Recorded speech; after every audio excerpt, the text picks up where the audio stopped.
Class third Hindi first में आज हम क्या करेंगे, नेक्स्ट फर्स्ट सेकंड चैप्टर पढ़ेंगे, वो है अपना काम। ठीक है, तो हम इस चैप्टर को आज कंप्लीट करेंगे। उस चिड़िया का घोंसला गेहूं के खेत में था। गेहूं के घने पौधे के बीच किसी को दिखाई नहीं देता था। एक चिड़िया का घोंसला था जो कहाँ पर था, गेहूं के खेत के बीच में था, लेकिन खूब सारी गेहूं की फसल उगी हुई थी ना, तो इस कारण से वो दिखाई नहीं देता था। घोंसले में चिड़िया अपने बच्चों के साथ रहती थी। ये छोटे छोटे, देखो उसकी बेबी है ना, चिड़िया के साथ रहती थी। दिन में चिड़िया भोजन की खोज में बाहर रहती। दिन में जो चिड़िया होती थी वो भोजन के खोज में बाहर चली जाती थी। बच्चे घोंसले में ही उछल कूद करते और गाते रहते। जो घोंसले के अंदर ही जो बच्चे थे, नेस्ट के अंदर, घोंसले को इंग्लिश में क्या कहते हैं, नेस्ट कहते हैं। हाँ, उसी के अंदर उछल कूद करते थे, गाते थे। दिन में चिड़िया भोजन की खोज में बाहर जाती थी, उछल कूद करते गाते थे। उनका जीवन सुख से बीत रहा था। उनका जीवन हंसी खुशी बीत रहा था। धीरे धीरे समय गुजरता गया। गेहूं के पौधे खूब बड़े हो चुके थे।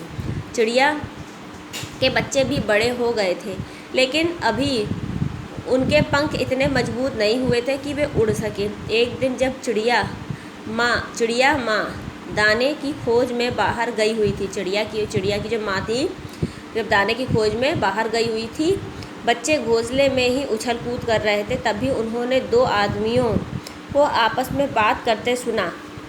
उन्होंने झांक कर देखा तो वे खेत का मालिक किसान और उसका बेटा था। चिड़िया के बच्चे डर कर कांप चुके थे। उनको डर लगने लगा था ना, तो बच्चे जो है डर कर चुप हो गए थे। वे घोंसले में दुबक कर चुपचाप उनकी बातें ध्यान से सुनने लगे थे। वो डर गए थे तो वो एकदम शांत हो गए थे। जब शांत हो गए तो वो एकदम शांत होकर चुपचाप उनकी बातों को सुनने लगे। किसान अपने बेटे से कह रहा था, बेटा अब गेहूँ पकने लगे हैं। अब जो है गेहूँ पकने लगे हैं,